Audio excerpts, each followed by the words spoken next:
lagi dengan Lose Evi dan Lose Marlen di sekolah minggu. Adik-adik udah siap untuk ibadah sekolah minggu? Udah duduk yang enak? Sudah makan pagi? Mainannya ditaruh dulu. Yang masih lari-lari, duduk dulu. Ayo, cari tempat yang paling nyaman, adik-adik duduk, nikmati ibadah sekolah minggu hari ini. Kita mau berdoa sebelum ibadah sekolah minggu kita mulai. Adik-adik sudah siap semuanya berdoa? Ikut Lose Marlen berdoa ya. 1, 2, 3. Tuhan Yesus yang baik, terima kasih. Hari ini saya bisa sekolah minggu lagi dengan sehat, dengan kuat. Semuanya dari Tuhan. Tolong saya Tuhan untuk bernyanyi untuk Tuhan, untuk mendengar firman Tuhan dengan sungguh-sungguh. Di dalam nama Tuhan Yesus saya berdoa. Amin. Adik-adik, kita itu saudaraan loh. Lose Evi sama Lose Marlen juga saudaraan. Masa sih Lose? Iya, kok bisa? Adik-adik sama Lose Marlen juga saudaraan. Kok bisa? Iya, kita saudara di dalam Tuhan Yesus. Oh, kita semua saudara di dalam Tuhan Yesus. Kita mau sama-sama angkat pujian dalam Yesus kita bersaudara. Oke, Lose. Yesus, kita bersaudara. Dalam Yesus, kita bersaudara. Dalam Yesus kita bersaudara, sekarang dan selamanya. Dalam Yesus kita bersaudara. Dalam Yesus kita bersaudara. Dalam Yesus kita bersaudara. Dalam Yesus kita bersaudara, sekarang dan selamanya. Dalam Yesus kita bersaudara. Jadi benar kan kita bersaudara? Betul, kita semua bersaudara di dalam Yesus. Iya. Lose Evi, aku sangat senang loh, sangat bersuka cita karena aku bisa kenal sama Tuhan Yesus. Apalagi aku punya kesempatan untuk kenal Tuhan Yesus dari kecil. Wah, senang ya Lose. Ya, sama kayak adik-adik di rumah, bisa kenal sama Tuhan Yesus dari kecil. Wah, benar itu kata Lose Marlen. Adik-adik harus bersyukur. Adik-adik bisa pergi ke sekolah minggu sejak adik-adik masih kecil. Jadi, adik-adik bisa belajar tentang kasih Allah yang begitu besar. Bagi Lose Evi, bagi Lose Marlen, bagi adik-adik semua, Tuhan sudah begitu mengasihi kita. Karena itu, kita bisa mengasihi orang lain. Kita mau menyanyikan satu lagu tentang kasih. Ayo kita sambil berdiri. Kita pakai gerakan ya Lose. Oke. K-A-S-I-H, K-A-S-I-H, kasih, kasih, kasih, kasih, kasih, kasih, kasih. Kasih itu sabar. Kasih itu sabar, tidak suka marah-marah, sayang kepada teman seperti kasih Yesus. K-A-S-I-H, K-A-S-I-H, kasih, kasih, kasih, kasih, kasih, kasih, kasih. Kasih itu sabar, tidak suka marah-marah, sayang kepada teman seperti kasih Yesus. Kasih itu sabar, tidak suka marah-marah, sayang kepada teman seperti kasih Yesus.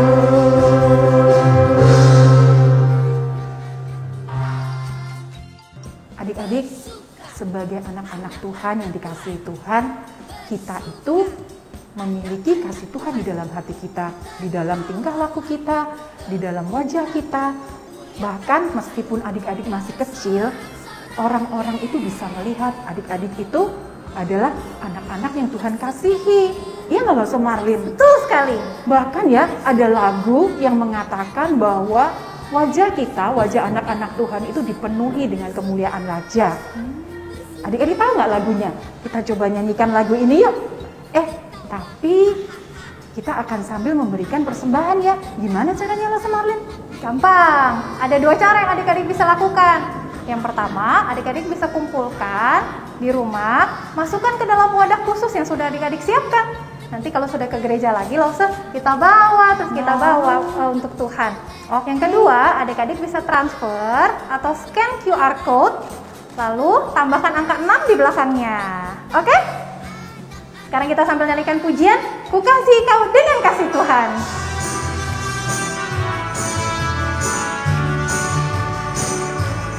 Ku kasih kau dengan kasih Tuhan. Ku kasih kau dengan kasih Tuhan. Ku lihat di wajahmu kemuliaan Raja. Ku kasih kau dengan kasih Tuhan. Ku kasih kau dengan kasih Tuhan. Ku kasih kau dengan kasih Tuhan. Ku lihat di wajahmu kemuliaan Raja. Ku kasih kau dengan kasih Tuhan. Adik-adik, kita mau bawa persembahan kita di dalam doa. Ikutilah Evi berdoa, lipat tangan, tutup mata, kita mau berdoa. Tuhan Yesus, saat ini saya membawa persembahan. Terima kasih Tuhan sudah boleh memberkati Papa dan Mama. Berkatilah juga persembahan saya, kiranya boleh Tuhan pakai untuk pekerjaan Tuhan di gereja ini. Terima kasih Tuhan, di dalam nama Tuhan Yesus saya sudah berdoa. Amin. Loso Evi pernah gak sih kesel sama orang? Pernah sih? Pernah gak keselnya sampai gak kepengen maafin? Loso inget, pernah kesel banget. Loso pernah kesel banget dengan satu temen Loso. Nyebelin. Gak pengen maafin? Enggak. Maunya gak pengen maafin. Adik-adik, tapi Loso jadi ingat, Loso itu orang berdosa. Kesalahan Loso pasti lebih banyak dari kesalahan yang temannya Loso bikin buat Loso Evi yang ngeselin itu. Loso lebih menyebalkan, tapi Tuhan tetap sayang dan mengampuni Loso Evi. Dari situ Loso Evi jadi mikir, seharusnya kalau Tuhan bisa mengampuni Loso Evi juga harus belajar untuk mengampuni teman Loso. Iya ya Loso. Aku juga mau belajar Loso, mau mengasihi sama mengampuni orang-orang lain. Seperti Tuhan lakukan itu buat kita. Iya. Adik-adik juga mau belajar? Yuk kita sama-sama belajar. Kita mau siapkan hati kita mau dengar firman Tuhan. Adik-adik duduk tenang, dengan sikap doa, kita sama-sama naikkan pujian ini ya. Kita mau siapkan hati, kita mau seperti Tuhan, mengasihi dan mengampuni. Mengasihi lebih sungguh. Mengasihi lebih sungguh. Tuhan lebih dulu mengasihi kepadaku. Mengasihi lebih sungguh, mengampuni lebih sungguh, mengampuni lebih sungguh, mengampuni lebih sungguh.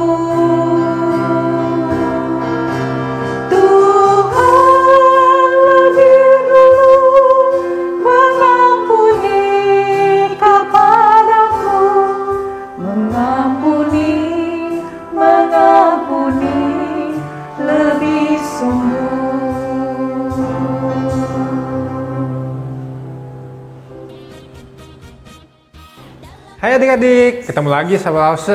Udah lama ya kita nggak ketemu. Nah sekarang kita mau dengar firman Tuhan.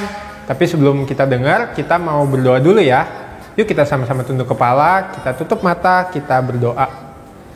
Tuhan Yesus, sebentar lagi kami mau dengar firman Tuhan. Tolong kami Tuhan supaya kami bisa dengar-dengaran. Di dalam nama Tuhan Yesus kami berdoa. Amin. Adik-adik, siapa di sini yang pernah disengin sama temennya? Atau pernah dijahatin? Di sekolah, atau mungkin di gereja, atau mungkin di rumah sama Koko, sama Cici, sama adik. Siapa yang pernah disengin? Terus gimana sih perasaannya kalau misalnya orang yang ngisengin kita ini ya, orang yang jahatin kita ini, terus minta tolong sama kita? Kira-kira adik-adik mau nolongin gak ya? Kalau aku sih rasanya kok sebel ya sama orangnya. Kayak pengen gitu bales ke dia. Ih, kamu udah jahat tapi kok malah minta tolong sama aku. Kayak gitu.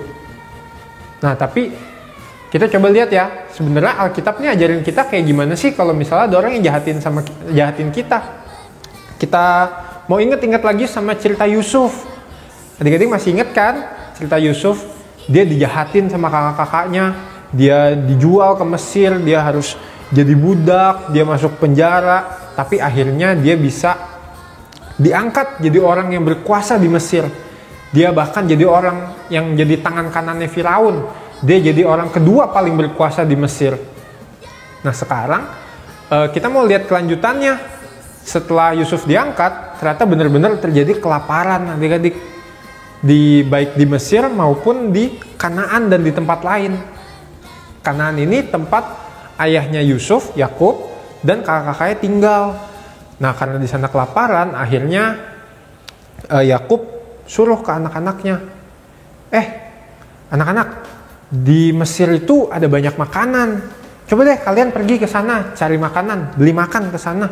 Terus anak-anaknya Yakub bilang, "Oke, Pak, kita berangkat." Mereka bersepuluh berangkat ke Mesir untuk beli makanan. Mereka jalan terus sampai ke Mesir. Mereka masuk ke Mesir, mereka bertemu dengan orang yang berkuasa di sana yang bisa kasih makanan. Mereka datang, mereka tunduk karena mereka takut.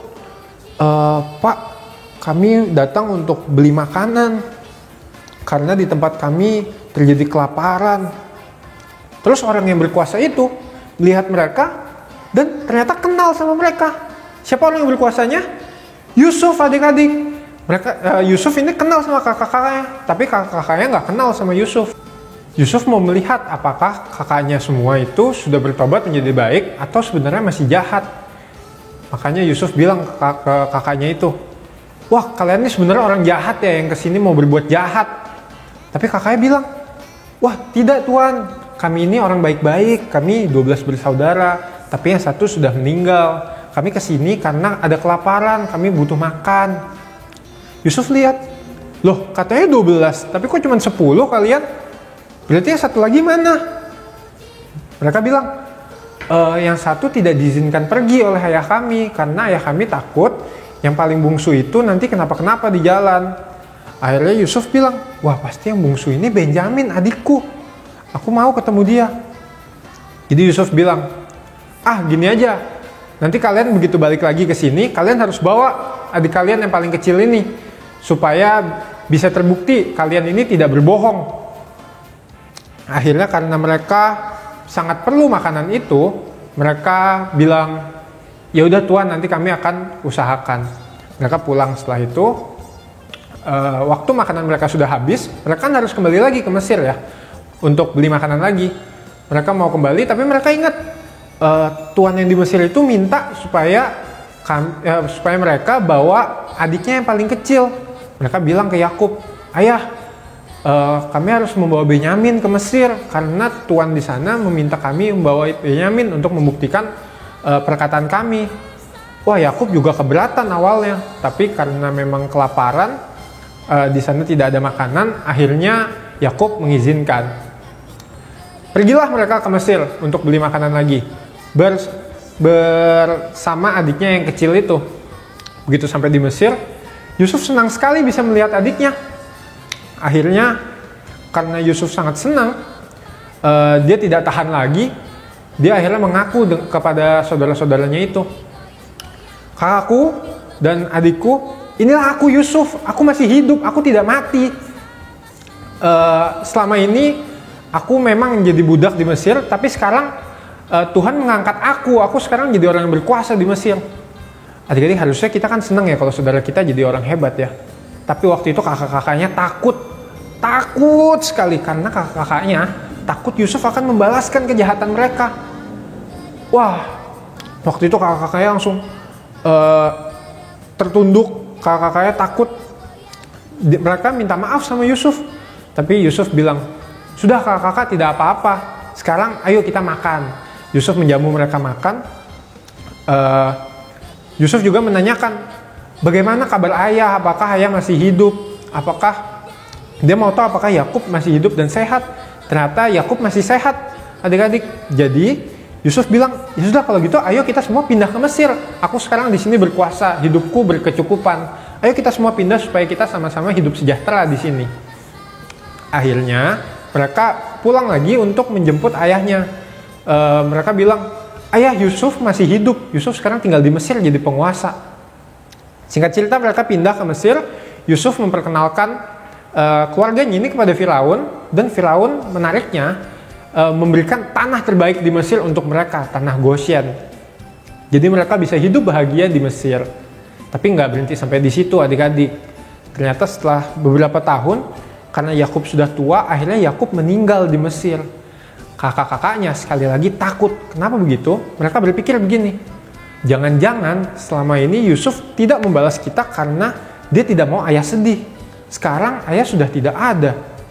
Jangan-jangan dia akan membalaskan kejahatan kita. Akhirnya kakak-kakaknya berpikir, wah gimana ya supaya kita bisa tetap hidup?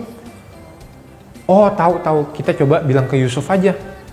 Mereka bilang begini ke Yusuf, Yusuf, sebelum ayah meninggal, ayah bilang, kamu harus mengampuni kakak-kakakmu yang sudah berbuat jahat.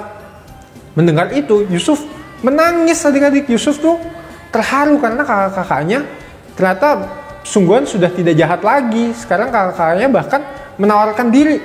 Sudah deh, kami jadi budak Yusuf saja. Yang penting karena kesalahan-kesalahan kami, yang penting Yusuf mengampuni kami. Yusuf malah bilang, kakak-kakak jangan takut. Aku tidak membenci kalian, aku tidak mendendam sama kalian. Justru aku akan menanggung makanan kalian dan anak-anak kalian. Aku akan memelihara hidup kalian di sini. Kenapa bisa begitu, adik-adik? Menarik sekali ya, Yusuf yang udah dijahatin sama kakak-kakaknya, dia sampai harus menjadi budak, dia harus masuk ke penjara, dia menderita di sana. Tapi Yusuf tidak membenci kakak-kakaknya. Ada satu perkataan Yusuf yang menarik. Kita lihat ya, di Kejadian 50 ayat yang ke-20. Aku bacain ya. Ini kata Yusuf pada kakak-kakaknya, memang kamu telah mereka-rekakan yang jahat terhadap aku, tetapi Allah telah mereka-rekakannya untuk kebaikan, dengan maksud melakukan seperti yang terjadi sekarang ini, yakni memelihara suatu bangsa yang besar, memelihara hidup suatu bangsa yang besar. Adik-adik, Yusuf percaya ketika dia harus mengalami hal-hal yang tidak enak itu, dia dijahatin sama kakak-kakaknya, itu adalah bagian dari rencana Tuhan.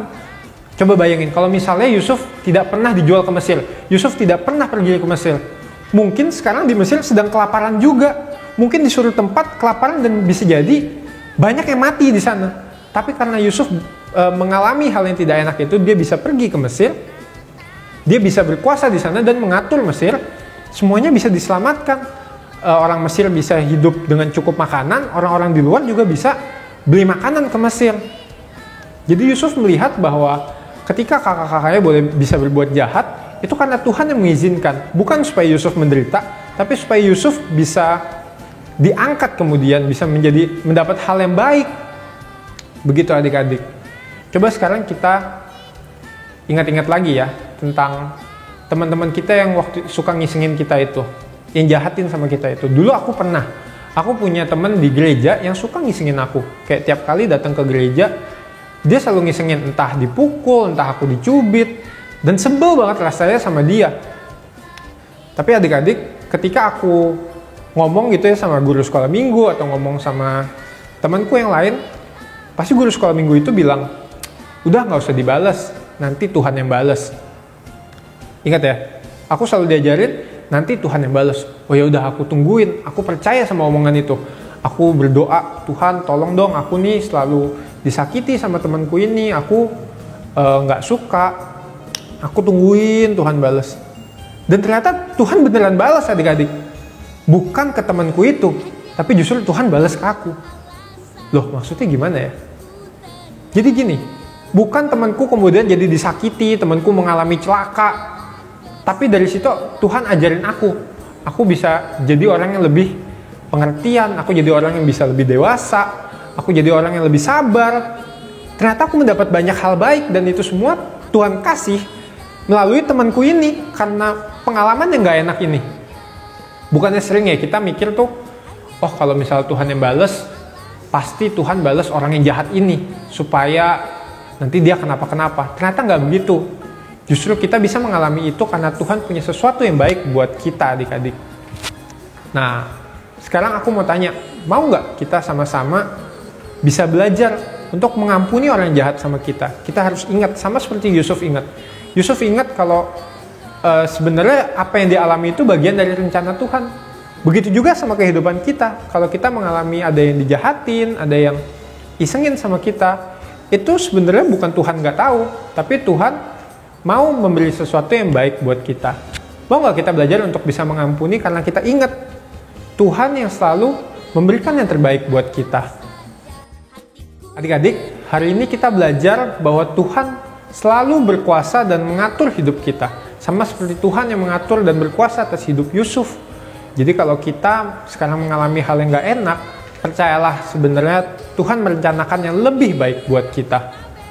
Nah adik-adik, aku punya satu cara supaya kita bisa terus ingat, supaya kita bisa terus berserah sama Tuhan. Kita percaya Tuhan yang atur semuanya, karena perbuatan Tuhan semuanya ajaib. Kita mau hafalin ayat hafalan ya. Kita buka di Mazmur 105 ayat 5. Ingatlah perbuatan-perbuatan ajaib yang dilakukannya. Ingat ya, Tuhan itu ajaib. Kita coba sekali lagi ya. Mazmur 105 ayat 5. Ingatlah perbuatan-perbuatan ajaib yang dilakukannya. Ingat ya adik-adik, Tuhan itu selalu melakukan hal yang ajaib buat kita. Jadi apapun yang kita alami, ingat pasti Tuhan punya rencana yang baik buat kita.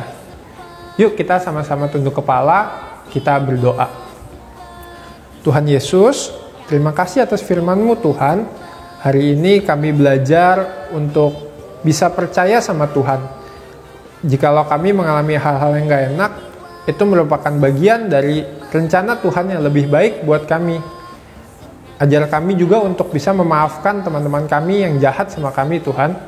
Karena kami percaya Engkau mau kami mengampuni. Di dalam nama Yesus kami berdoa dan mengucap syukur. Amin. Sampai ketemu minggu depan adik-adik. Jangan lupa ya aktivitasnya dikerjain. Nanti kalau udah selesai dikerjain, dikumpulin ke kelasnya masing-masing. Bye-bye. Waktunya aktivitas. Dalam aktivitas kali ini, adik-adik akan belajar membuat kartu pop-up yang dapat dipakai sebagai tanda kasih bagi orang lain.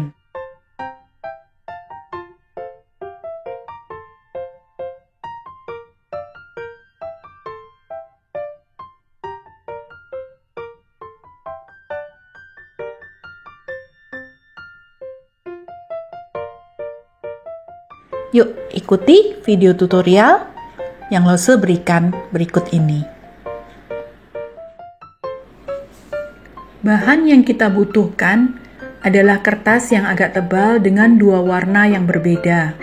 Lose memilih warna biru dan juga warna merah. Potong kertas ini dengan ukuran 15 cm x 22 cm. Lalu siapkan juga beberapa potongan kecil untuk warna yang sama. Adik-adik boleh pilih satu warna yang berbeda, Lose memilih warna pink. Siapkan juga gunting dan juga double tip atau lem. Adik-adik yang punya gunting bergerigi boleh disiapkan. Potongan kertas merah dan pink kita akan jadikan bentuk hati. Lose menggunakan ukuran yang besar, hati 1 buah pink nanti akan kita letakkan di bagian muka kartu pop-up kita. Ukurannya 6 x 6 cm. Lalu untuk yang kecil-kecil, Lose menggunakan ukuran 3 cm. Sisanya, adik-adik bisa bikin hati yang lebih kecil lagi. Nah, sekarang kita siap untuk membuat kartunya. Kertas merah, kita akan potong menjadi lebih kecil dari kertas biru. Lose menggunakan gunting bergerigi. Kalau adik-adik yang tidak punya gunting bergerigi, potong lurus saja. Lose membuang bagian setiap sisinya sebesar 1 cm. Ini Lose gunting dengan gunting bergerigi supaya ada aksen tepian dari kertas warna merah.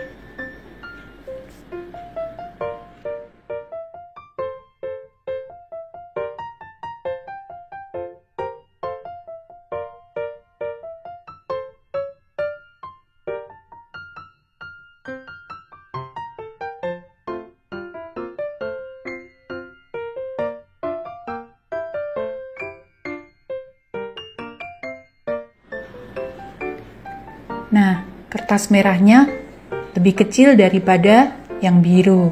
Sekarang, lipat menjadi 2 bagian kertas warna biru dan kita akan membuat garis 5 cm, 5 cm, lebar 4 cm. Dari tepian Lose menggunakan ukuran 3 cm.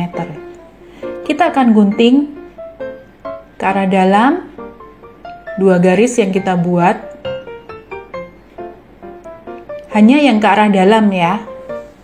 Lalu yang bagian melintangnya akan kita lipat pakai penggaris untuk menjadi alat bantu supaya lurus.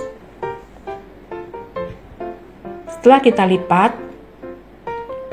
kita buka kertas birunya, lalu kita lipat ke dalam bagian kartu. Nah, akan menjadi seperti ini. Nah, kertas merahnya akan kita pasang di bagian depan kertas biru seperti ini. Jadi semacam sampul. Langsung menggunakan double tip. Jadi kertas merahnya itu akan kita gunakan sebagai sampul.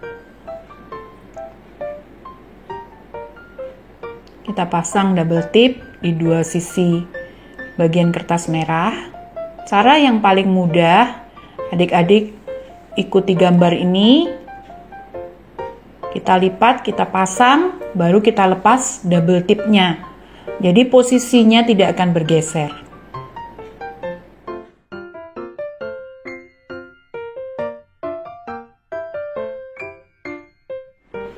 Nah, kalau kita buka akan tampak seperti ini.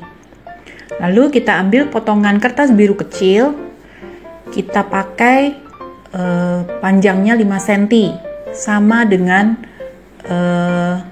lebar panjang dari lipatan bagian dalam kartu.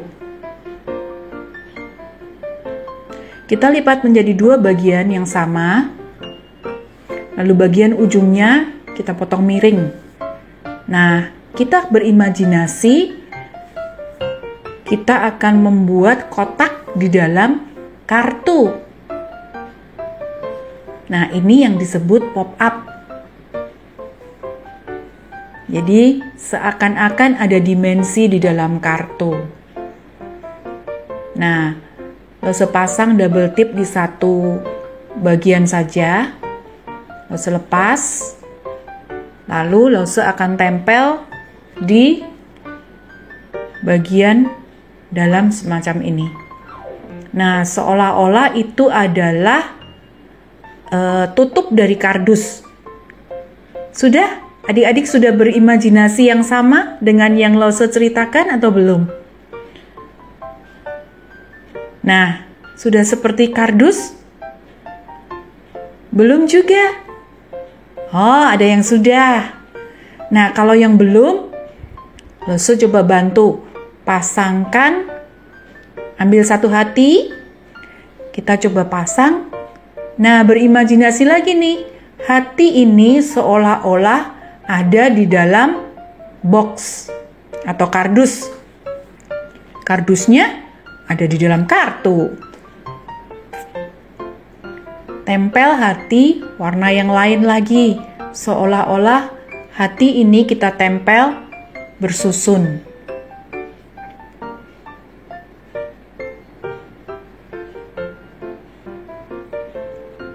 Kita juga akan pasang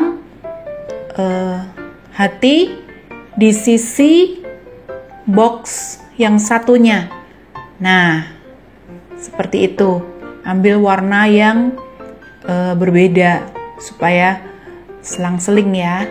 Loso mau pakai 5 hati saja.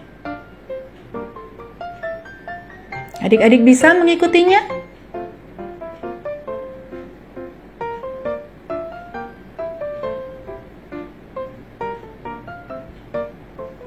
Mudah kan? Seperti itu. Nah, wah, kartunya bagian kanan kirinya masih agak kosong, Loso. Oke, sisa kertas yang Loso bilang tadi Loso potong jadi hati yang lebih kecil-kecil lagi. Loso mau pakai sebagai hiasan di samping kanan kiri kotak.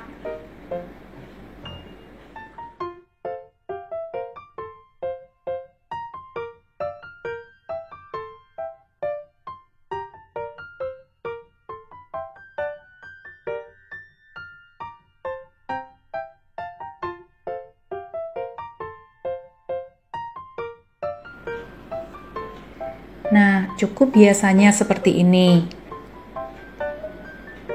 Kita tutup dulu kartunya. Kita mau pasang hati yang paling besar untuk jadi cover kartu kita. Tadi Loso menggunakan ukuran bujur sangkar 6x6 untuk bentuk hati ini.